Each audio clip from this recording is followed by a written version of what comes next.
Good afternoon and welcome back to the One Celtic Fans View. Um, let's face it, he didn't say not a chance, he said it's unlikely. There is not a chance. There is no chance that Kyogo, I said this morning that there was no chance Kyogo would come back. Kyogo wouldn't want to come back to Celtic because he's been there, done it, and he wants to prove himself at Birmingham. Is there a chance? There's not a chance. I stand by the headline. Anyway, afternoon to Nord Celt and everyone coming out of Oslo. It would be a huge shock and a loss if it was this window. If what was this window? Martin O'Neill did say that Celtic are working on potential incomings. And a lot of people are saying, look, Celtic, you've had the best part of a week. And there's still nothing happening. I think that Celtic have obviously asked the question down at Birmingham. They've asked the question of Kyogo, and Kyogo's went, no, I want to prove myself here. Don't want to go back to Celtic. Simple as that. Martin O'Neill was asked, have you heard the rumours about Kyogo coming back? And he said it's very unlikely. There's not a chance. Not a chance in hell, Kyogo. Let's move on from it. I said that would be a backward step, but some Celtic fans, like Gezabel or whatever his name is determined that Kyogo will come back, and he's been posting it for days. Never mind. We can't always be right all the time, can we?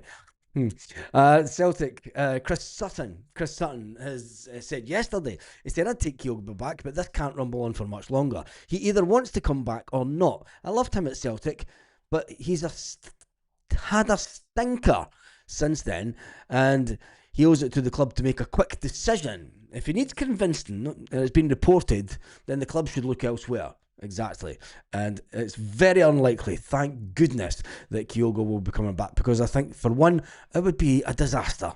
I think it would be a complete disaster if Kyogo Furiashi came back to Celtic. Now, before we talk about Martin O'Neill this afternoon, let's talk about the player that was put out. Still no Callum McGregor. Yes, Martin O'Neill was asked about Callum McGregor. We'll come after that. But first of all, we need to talk about the player that was put out, Benji Siegrist. And he was asked, obviously, several questions during the interview. And, when you look at the way that he responded, he was very calm. He was very cautious. He'd obviously been told the questions that was going to be asked by the media people at Celtic. He was very careful not to criticise the board, very careful not to criticise Wilfred Nancy, and very careful not to criticise the fans. He did talk about, and he was the final question he was asked about Martin O'Neill coming back. Can that bring the fans back together? Well, the Green Brigade put out a statement. We'll talk about that later in the video. But he said hopefully that everyone can get back and we can get back to winning ways. He was asked about the upheaval of having 3 different managers in such a short spell, something that is a bit unusual for Celtic players. But he said, look, I've had many managers before. It's not that weird. Managers get sacked, managers come and go. It shows that he's not been emotionally attached to a manager. He knows it's his job. He knows that this is football, and it shows the professionalism of Benji Nygren.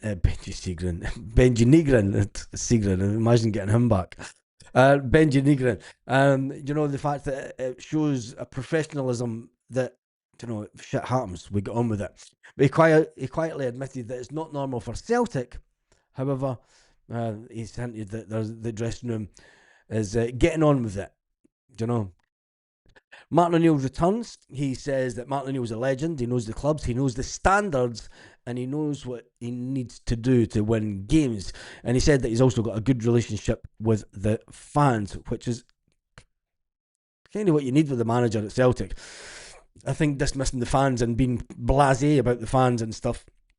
But I've got to say, Martin O'Neill's interview was one of the shortest pre-match interviews.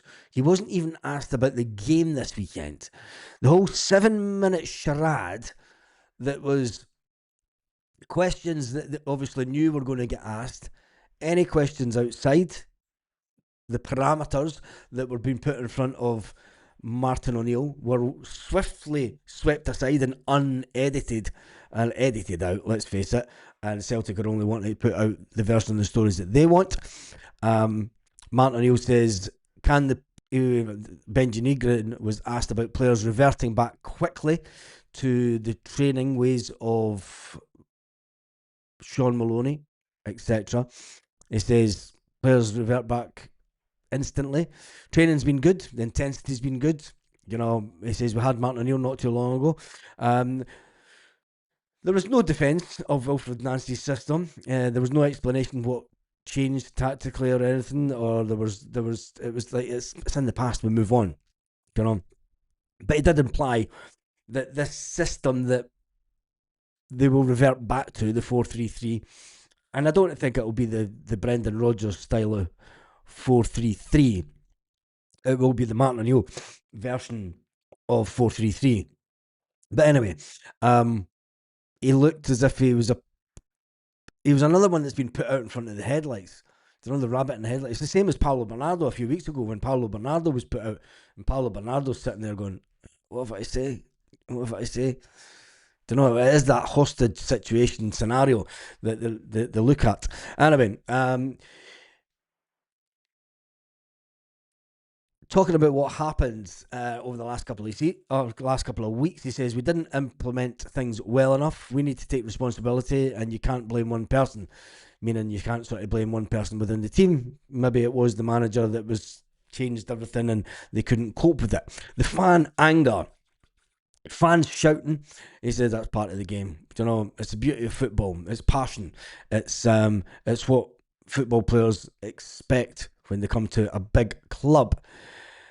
Talking about the title race, he says there's 18. He says we all know how many games there is left. We'll chase them down. And, you know, the players, what came out of Benji's interview was the players respect Martin. Wilfred never landed fully with the squad. You know, he never really got to know the players as such. He just came in and just said, right, this is the way we're doing it. We do it now, and you do it my way or you do it the highway. And I think that the players went, whoa, wait the fucking minute here. You know, there's players at the club that have been here for a long, long time and seen a lot better managers. And I would love to get the insight. I hope James Forrest writes a book. I hope James Forrest is sitting down with someone and dictating everything that's gone on over the last 4 weeks, because that would be the book of all books.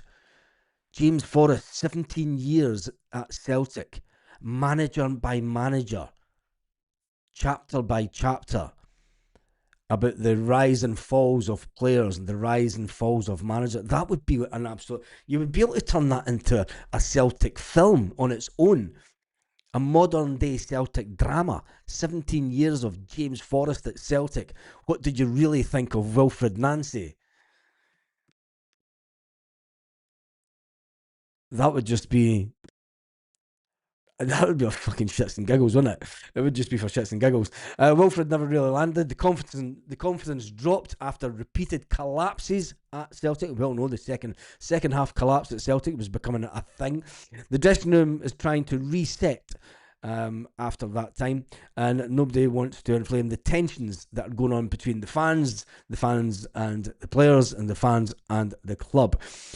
We messed up. Martin brings us stability. We need the chance to fix it.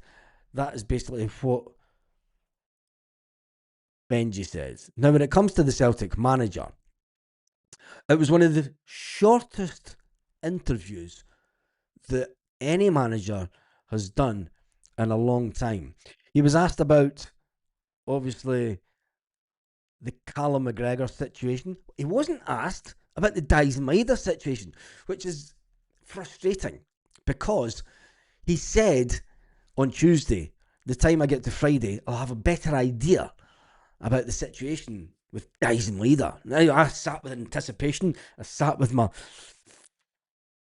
water and a packet of popcorn, waiting for the news, for someone within the Scottish media, yes, the realms of these professionals that are journalistic nightmares. Did they ask the right questions? No. It was the same old.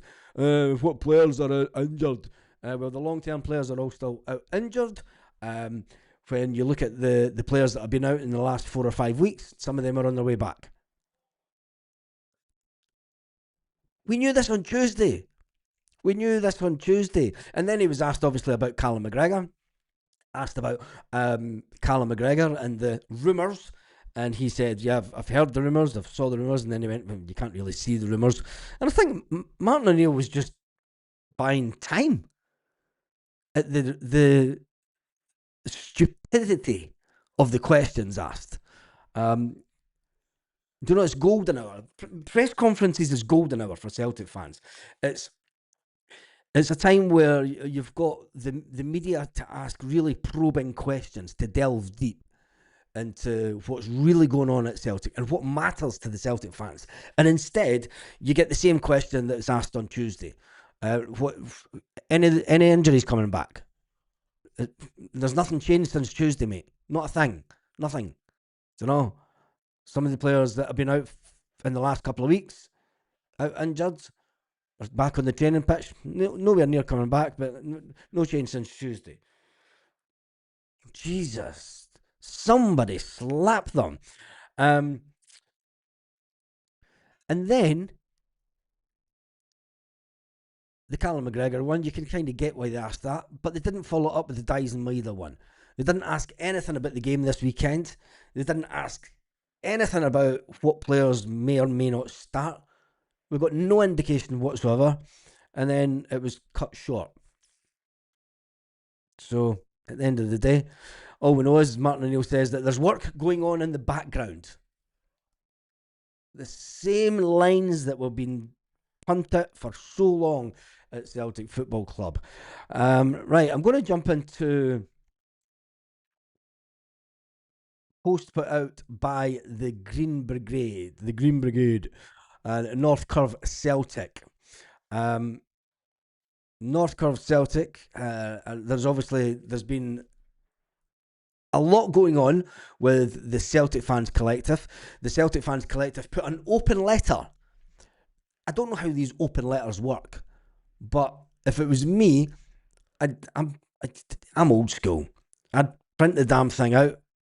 I'd have got half a dozen of us walking up to Celtic Park door with an envelope with the letter, 2 or 3 guys filming, handing over the letter at Celtic Park to make sure that it's delivered.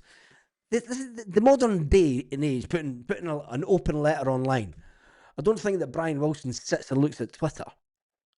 No disrespect to the Celtic Fans Collective. Yes, we do need to do something, but I think that making sure, I mean, we have no indication if anyone at Celtic even went onto the internet and read the letter. Like I say, and if it was me doing things, I would have had 4 or 5 guys with the letter, showing that it is a collective, 4 or 5 people from different organisations, 2 or 3 people filming to show the different angles and show what was really going on. Walking up the Celtic door, you don't even need to chat on the door. As soon as you walk up to the door, one of the security guards comes to the door and opens it. Hey, what are you looking for? Hey, fucking, what's your name? You're not getting in. Who you here to see? Nah, your name's not done, son. Fucking, they're bolt, youngin. They're bolt. But, and then handing over the letter. Can you make sure that this is given to Brian Wilson? Is Brian Wilson going to be in the building this week? Is the first question you ask.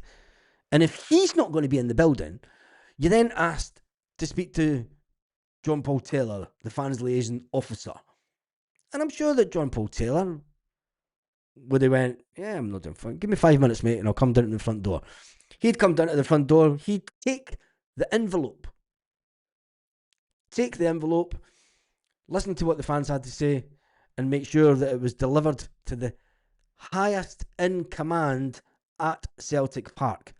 Brian Wilson has probably not even been at Celtic Park all week. Expecting Brian Wilson to make some kind of statement this week when he's not even at the stadium. He's no need to be at the stadium. And I think that despite the call of unity from the Celtic chairmans are never there on a daily basis, like I say. But we're going to see what the Green Brigade have to say about it on their statement. It says, despite comments on unity within the stadium from Celtic chairman Brian Wilson, an open letter from the Celtic fans collective to Wilson seeking dialogue. The Green Brigade remains banned for tomorrow's match, with no dialogue has been forthcoming. They asked this. It's just, I just find that this kind of way of trying to be political about it, and I just think you need more direct action. I think personally. Tell me what your thoughts are in the comments. Yes, we all wanted the Green Brigade back in. Yes, we all wanted the as many fans in as possible. We want to create some kind of noise, and I'm going to jump onto Twitter to see what some of the comments are from fans that were curious to what ultimately is going on at Celtic. The four Tims and a podcast. Four Tims and a podcast. No shock. What Wilson meant by unity the stadium was for people to stop calling. That kind of language doesn't help, does it? Let's be really. I mean, if you're looking, say Brian Wilson just happens to go onto Twitter. I mean, that kind of language isn't conductive of open arms policy. Yeah, you've just called me a horrible bastard. Let's come in and sit down and talk, you little. I do think that we need to. I did say that there needs to be a calming, and there looks like there's going to be no calming from a lot of people online, but it's Twitter, and I never usually go online. It needs to turn nasty. I think it needs to turn nasty. I don't think it needs to turn nasty. I think that could be one of the worst things that could happen. There needs to be dialogue, but it does not need to turn nasty. I think that we need to get to a position where respect has to be earned on both halves. You can't be sitting at the football stadium and having cups of juice and everything and fucking all sorts thrown at you. If it happens, if the Huns do it, Celtic fans are outraged. They're chucking bottles, they're chucking coins, they're chucking this. There's nets put up, safety netting. But we're expecting businessmen who have had similar things thrown at them over the last couple of weeks to be all open and engaging. And then when you go online and you read some of the comments, it needs to turn nasty. Comments like that would shut down the board. If it was me and I'm sitting in the board at Celtic, right, and I'm going, right, let's fuck it. I've got 10 minutes. Let's go onto Twitter. Let's see what the minions are saying. Boom, needs to turn nasty. Right, okay, I fear for my safety. Let's just get the polo through the Celtic Park, and then if that's the way that they want to play, we'll just not talk to them. I said at the beginning of the week when it changed, there has to be a calming from the fans. You cannot antagonise people, verbally abuse people, and physically assault people, like what happened to Paul Tisdale in the car park, and then expect people to just sit and be nice in front of you. As usual, not to judge the Celtic board by their words, judge them by their actions. Another open goal missed by the club. Elsewhere are still spending $2 million to an Israel team. The fact is that the player's not from Israel, but you couldn't make it up. But anyway, back to teams sack the board, and then you kind of get Twitter. Twitter's one of those platforms where it's a free for all. It's like the Wild West, isn't it? Hence the reason I don't spend a lot of time on it. But anyway, that gives you a feel for the feeling on Twitter. There is a very enclosed narrative on the lands of Twitter. You're either in one camp or the other, and you see that all the time, but it's just social media for you. Anyway, so the Green Brigade are not back in this weekend. As yet, I mean, there could still be a change from the board. It's not too late for the board to do their usual 5:30, 6 p.m. statements. It could be the fact that they've been busy all week. You know, they could be busy trying to actually get players in. They might be being on the phone. Michael Nicholson's maybe been on the phone quite a lot to people to try and get players in for Martin O'Neill and can convince Kyogo to come back. Whatever I did, whatever I did, I didn't mean it. Won't you take me back for good? I want you back. I want you back. Anyway, right, we move on from that because Sriracha. There's news coming out of South America that Sriracha's club, Boca Juniors, face a registration issue. Now, as you know, you're only allowed so many players away on international loans. And with the fact that Sriracha has been on loan to Celtic for a full season, they are going through a bit of a rebuild themselves this summer. And he is currently occupying one of 6 foreigner player slots in Boca's current squad. And then they basically want Celtic to put in some kind of offer. Would you put in an offer for Marcelo Sriracha this summer to get him at Celtic? He's a player that came in and did a fine job, and especially when we pushed Kieran Tierney a little bit more forward. Do you think that we should take up the offer of trying to get the player on a long-term basis? But then that comes into, it's going to have to be done early the next transfer window, because Celtic won't touch this transfer window. If they want to make any movement, they're going to have to make it early in the June, or even the first of, it can't even be July, it has to be now, because the transfer window doesn't open till the beginning of July, and that would be too late for Boca Juniors. So Celtic may be forced into making a decision on Sriracha in this window. And it could be the fact that Sriracha may be recalled by his club and then put out on loan somewhere else for a full calendar year. It's an interesting one. It's a bit of a conundrum that Celtic find themselves in with the Sriracha issue. So, Martin O'Neill, talking about transfers, it wasn't asked about Dyson Maeda. Shockingly, I think that should have been. I mean, he was asked about it on Tuesday. He said, I'll have more of an idea once I speak to his agent and himself, and I'll have more information come the next media conference today. Was he asked? No. Was he asked about Callum McGregor? Yes. Was he asked if there's any more work going on? Yes. And he gave the very, he even said himself, it's a silly comment to make, but there's work going on in the background. It doesn't motivate the fans any, and it doesn't tell us exactly what's going on. He says, we're doing plenty of work on it. Seriously. I know it's a bit of a big generalisation, but we are doing that, and hopefully trying to get a few, I hate that word, hopefully. When a manager puts hopefully in a conversation, in any kind of media conference, it just takes me back to Brendan Rodgers. I mean, I've run out of water, so we're going to cut this video short then. He said there's a lot of hard work. There's always a lot of work going on at the moment. We are well aware that we have to supplement the squad. Celtic's position in the table, third, means that they've got little or no time to waste, because Hearts have brought in players. Rangers are spending big. I think they've agreed a $7 million double deal with other irons in the fire, from a headline that I seen today. I didn't read the article, just read the headlines. But Celtic are left twiddling their thumbs. Have Celtic fallen asleep at the wheel? I think so. I think that Celtic are on the verge of, what on earth are you doing?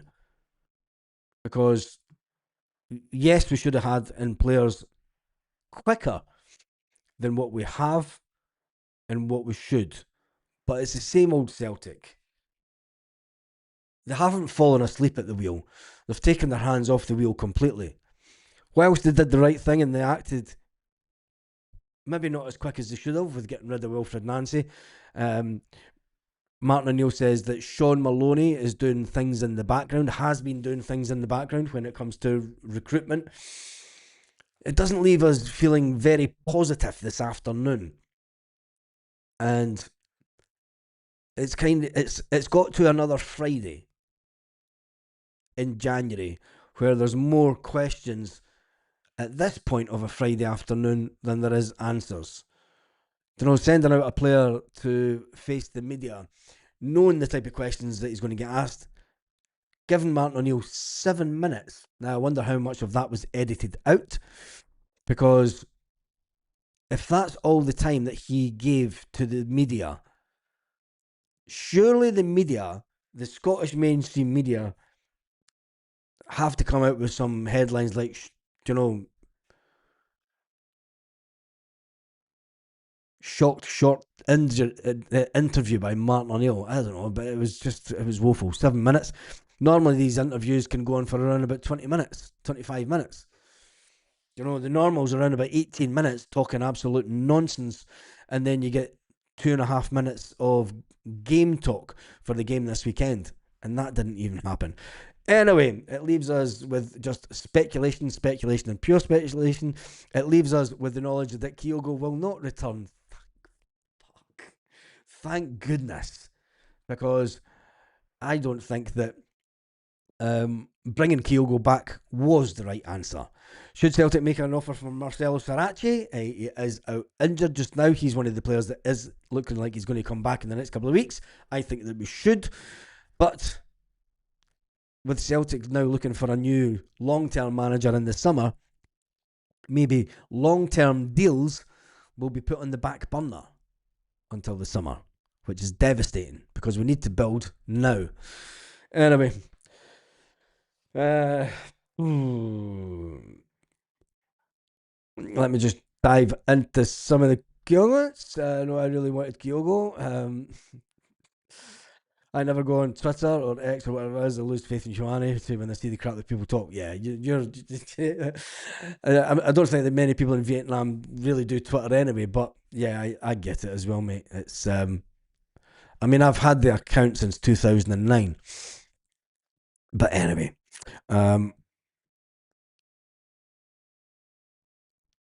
Julie, I'm with you 100%. He said he's not coming this month, but don't rule it out. So I always hope. Come on. I thought you were sensible at times. Kyogo will not come back to Celtic, ever. Ever.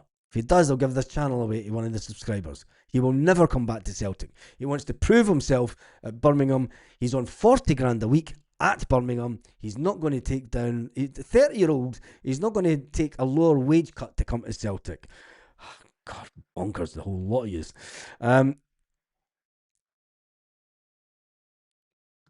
Just drawing this. All this political stuff affecting the club majorly. The Ultras trying to prioritise war in the Middle East over the club. They need to realise it's making it even more toxic. That's an interesting comment. I just thought it was interesting. That's all we said. I wouldn't want to give them money. I'm sure that there will be some kind of we're doing Tobias a big favour getting him out of Israel. He maybe wants it as well. We've sold 44 million in players this season. How much has been reinvested? I think it's all profit. That's a lot of money. But have we sold 44 million pounds worth of players this season? I don't think it's been as much as that. Not this season, if you're including the last financial year, but I don't think it's been as much as 44 million. But anyway, I like Saracchi, but he's injured all the time. I'm going to jump through to the end of the comments. Anyway, Julie Turner says, yes, Baz, he'll come back to Celtic, trust me. Do you want to put a wager on it, Julie? Let's put a wager on it. Because there is no chance that Kyogo will come back to Celtic. Mark my words on it. Can you just block everybody that puts Kyogo in a comment? We can block the word Kyogo, Kevin. That's probably the best comment of the day, actually. Anyway, that is me done and dusted for this afternoon. I will be back first thing tomorrow morning. And I might come back later tonight if I feel up for it. I don't usually do a Friday night thing. We usually have Friday night off. I will be back first thing tomorrow morning. Hopefully there might be some kind of an update regarding Celtic transfers. I very much doubt it. But then we'll be looking forward to the game. But anyway, typical. Plenty of rumours. Everyone else is making it happen, and we do nothing. Um, Kyogo. He's never scored one of them for a long time. Jezebel. Anyway, on that note, have an absolutely fantastic day, Celtic fans, wherever you are, all around the world, and even you, you there, you. Thank you, because you've watched to the end.